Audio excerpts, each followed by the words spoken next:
Génie civil. Alors, parmi ces types de charges, nous en avons deux. Nous avons les efforts qui sont connus et les efforts qui sont inconnus. Efforts connus et efforts inconnus. Charges connues et charges inconnues. Il y en a deux. Donc, nous avons les efforts connus et les efforts qui sont inconnus.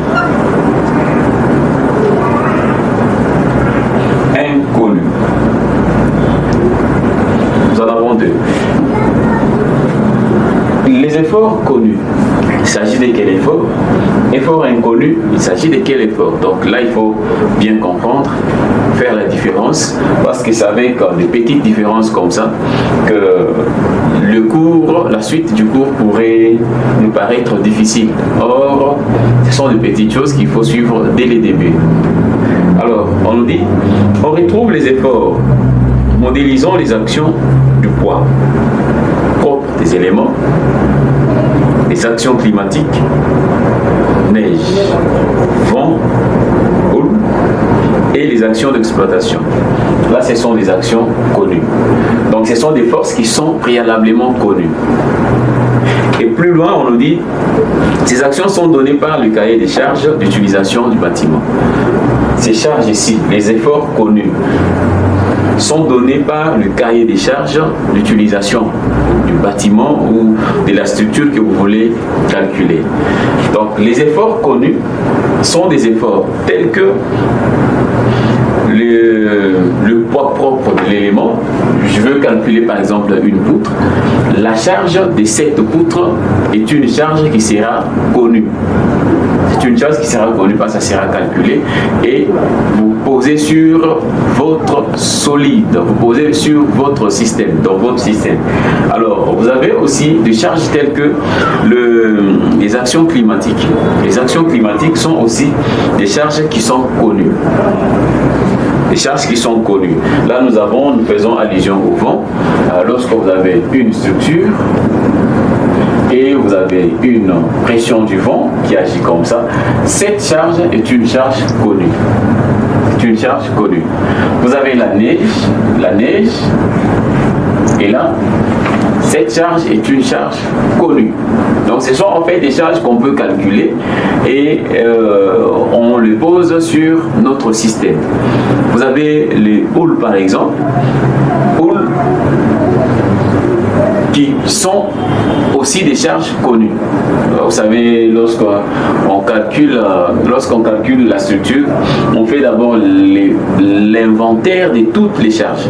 Lorsque nous parlons par exemple de houle, nous voyons les mouvements qui peut intervenir comme étant le tremblement des terres, qui peut intervenir par exemple lorsque vous êtes sur une rivière par exemple, vous êtes au bord d'un fleuve par exemple, et lorsqu'il y a le vague, ces eaux qui viennent, et ceci peut vous créer aussi des mouvements qui peuvent vous amener, aussi certaines charges sur vos solides. Alors, toute charge qu'on peut inventorier et trouver, la valeur est une charge connue. En fait, en quelque sorte, une charge connue est une charge extérieurement appliquée. appliquée. Là, c'est plus clair maintenant. Une charge connue est une charge extérieurement appliquée, telle qu'on a vu précédemment. Alors, tandis que des charges qui sont inconnues, d'après la théorie, on nous dit, ils sont développés par la liaison du solide. Ces charges inconnues sont développées par la liaison de solides. Ces solides qui sont étudiés avec les éléments des transferts des charges. Et les liaisons dont on parle, les liaisons des solides, les liaisons servent à bloquer certains degrés de liberté de solides. Donc là, on revient. Ici, là, je me dis, ce sont des charges qui proviennent de l'extérieur de notre structure, de notre solide. Des charges connues. Nous avons parlé de la charge permanente, qui est le poids propre des éléments. C'est une charge. Ça sera une charge connue. Nous avons aussi la charge d'exploitation, qui est une charge connue aussi. Nous avons la pression du vent, la neige, ce sont des charges qui sont extérieurement, donc qui proviennent de l'extérieur. Ce sont des charges connues. Et les charges inconnues, on nous dit, ce sont des charges qui proviennent des liaisons des contacts de solides. Nous avons un solide. J'applique une charge, P par exemple, la liaison des contacts c'est l'appui. Ces deux appuis auront des charges, auront à dégager de charges. Ces charges ici, nous les avions appelées des charges, ce sont des charges inconnues. Donc il faut chercher ces charges à travers, donc trouver les valeurs de ces charges par rapport aux charges qui sont extérieurement appliquées. Ce sont des charges inconnues. Donc les charges inconnues sont calculées en fonction de charges qui sont connues. Donc le principe de la statique est comme ça. À chaque action, il y a une réaction. Donc c'est comme ça. Alors, des charges qui sont inconnues sont développées par des liaisons des solides. Solides, nous avons une liaison des contacts, et les charges qui sont développées par des liaisons des contacts sont appelées des charges inconnues. Et les liaisons des contacts ici dépendent aussi de leur degré de liberté. Donc les solides peuvent opérer un certain mouvement par rapport aux liaisons qui lui sont appliquées. Donc les liaisons qui sont posées aux solides peuvent lui permettre aussi à opérer un certain mouvement par rapport à la charge. Je dis bien, ce solide ici est indéformable, considéré indéformable. Lorsqu'on applique une charge, les solides peut bouger.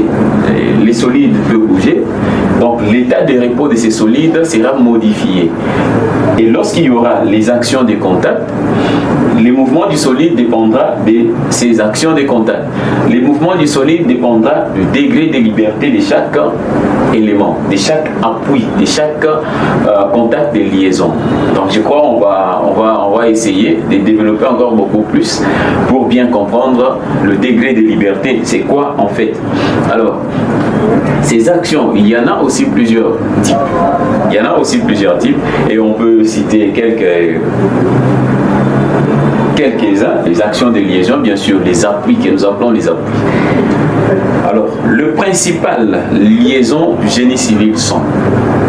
Le principal liaison du génie civil sont. Je dis les principales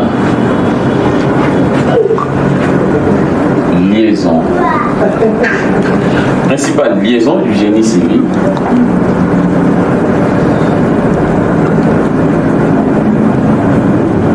sont.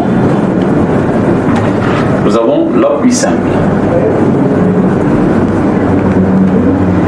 L'appui simple.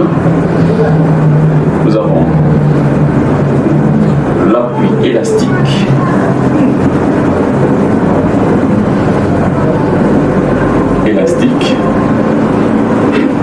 Nous avons l'articulation et nous avons l'encastrement. Pour ne citer que ça. Alors, regardez que nous avons l'appui simple, nous avons l'appui élastique, nous avons l'appui qui est l'articulation et nous avons l'encastrement.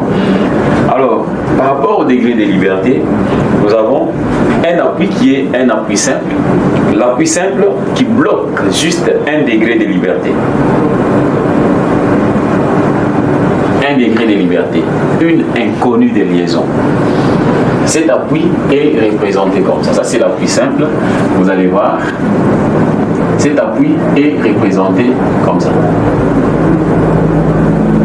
Ça, c'est un appui simple. Cet appui est représenté comme ça.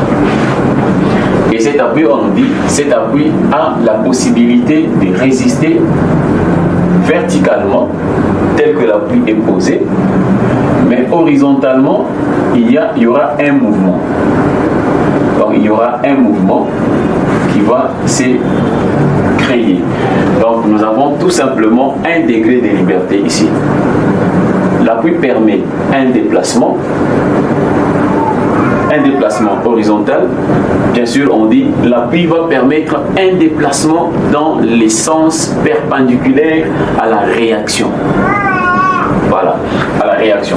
Si nous avons un appui comme ça, cet appui est comme ça, vous allez voir que cet appui va permettre un déplacement dans les sens perpendiculaires de la réaction. Donc, nous avons un appui simple qui est là.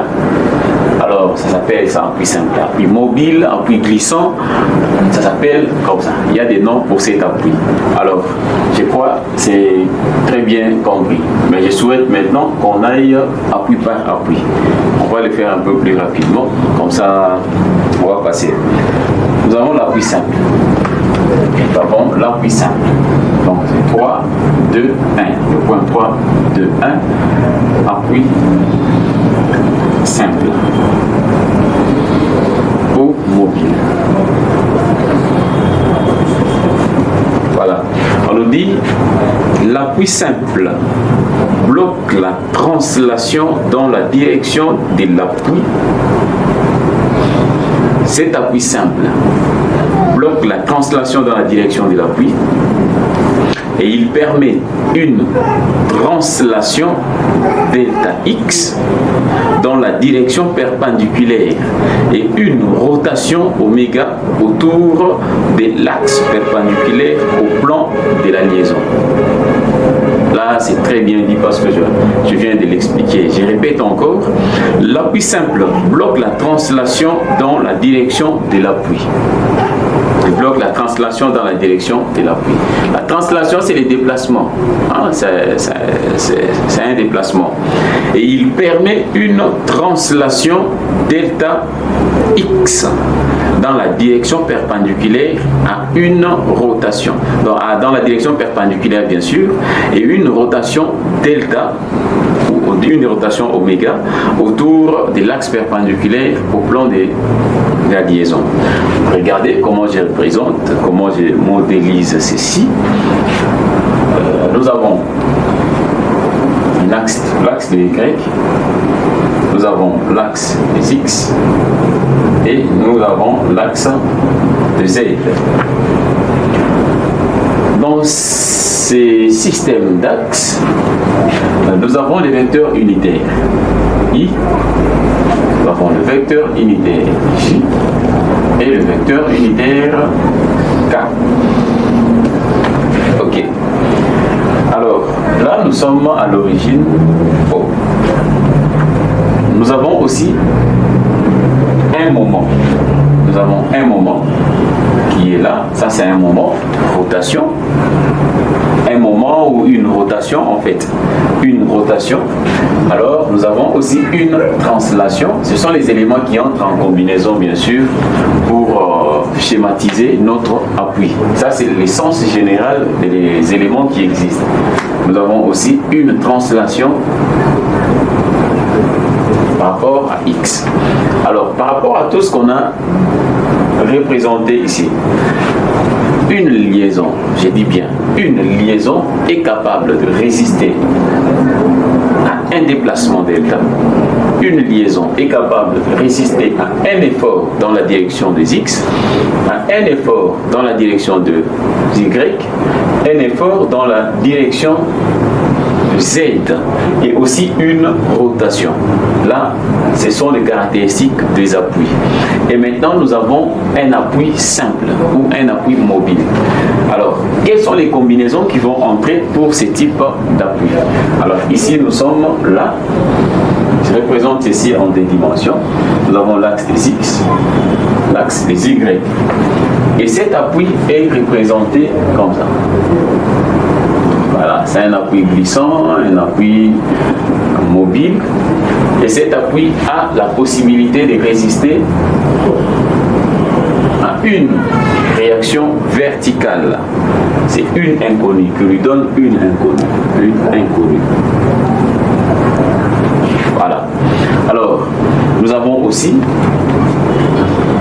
la composante, cette composante ici qui est l'inconnue, cette composante est dans la direction des Y et je l'appelle Y0. Alors, les axes des X, là nous avons le vecteur unitaire I et J. Donc vous allez voir que ici cet appui est capable de résister, de dégager juste une inconnue. Les autres sont nuls. Donc, c'est-à-dire l'inconnu horizontal. Pour ces cas ici, l'inconnu horizontal est nul. Et la rotation aussi. L'appui permet une rotation. L'appui admet une rotation. Et on nous dit aussi, le Y, la valeur, l'intensité de la charge de l'inconnu qui est là, c'est Y que je peux mettre dans le sens de vecteur. Voilà, nous avons un vecteur qui a comme intensité Y0. Alors, s'il faut représenter, ceci c'est un système que j'appelle par exemple le système P, les noms du système. Je donne les noms du système. Alors, on peut représenter aussi les torseurs. Les torseurs qui représentent bien sûr ces systèmes d'appui. Un torseur. On dit les torseurs au centre de la liaison peut s'écrire de cette manière. Nous avons les torseurs au centre de la liaison, c'est le point 0. Peut s'écrire, je crois, comme on a vu dans notre premier chapitre, les torseurs est représenté par la résultante de force et les moments. La résultante des forces, bien sûr, nous sommes au point O. La résultante des forces au point 0, 0 ou le point O, et les moments aussi au point 0. Du fait que cet appui n'a pas de moment, comme inconnu. L'appui n'a pas de moment, l'appui n'a que la réaction en Y, donc Y0. Et le RO sera égal à Y, voilà, Y0. Y0 c'est l'intensité et nous mettons le vecteur unitaire qui est J. Alors pour le moment, nous avons 0. 0, bien sûr, le moment sera dans la direction de Z. Le moment est dans la direction Z. Le moment est dans la direction Z. Or, dans la direction de Z, le vecteur unitaire, c'est K. Donc, c'est 0, K. Là, c'est la représentation du torseur au centre, bien sûr, de notre liaison. Ici, nous avons l'appui simple ou l'appui mobile. Nous allons voir comme remarque. Il y a quand même remarque. On dit en génie civil, l'appui simple ne sera pas ponctuel, mais plutôt du type surfacique. Cet appui simple en génie civil, cet appui simple, ici on remarque que l'appui simple est comme quelque chose de ponctuel. Mais en génie civil, l'appui simple ne sera pas ponctuel, il sera surfacique. Surfacique, je dis bien surfacique par rapport bien sûr à des petites surfaces de contact. Je prends un cas, un exemple. Nous avons une poutre qui est là, une poutre et une colonne. Cette colonne a une surface de contact avec la poutre. Une surface de contact avec la poutre. Ce qui fait que cet appui sera un appui peut être considéré comme étant un appui simple ou un appui mobile comme ça. C'est un appui simple, bien sûr, mais si vous regardez le point de contact du solide avec l'appui de liaison, c'est juste une petite surface. Il faut comprendre un peu dans ce sens-là. Dans génie civil, ça sera considéré comme ça. Donc en génie civil, l'appui simple ne sera pas ponctuel, mais plutôt du type surfacique. L'appui des éléments. L'appui des éléments s'exercera souvent sur une certaine surface. Donc comprenez que c'est presque la même théorie qui ne fait que tourner. Hein, l'appui ponctuel n'est pas... Bon, l'appui simple n'est pas du tout du genre ponctuel, mais plutôt du genre surfacique. Et nous avons aussi notre deuxième appui, c'est l'appui élastique. On est passé, venez, on va continuer ici. Nous avons le point 3, 2,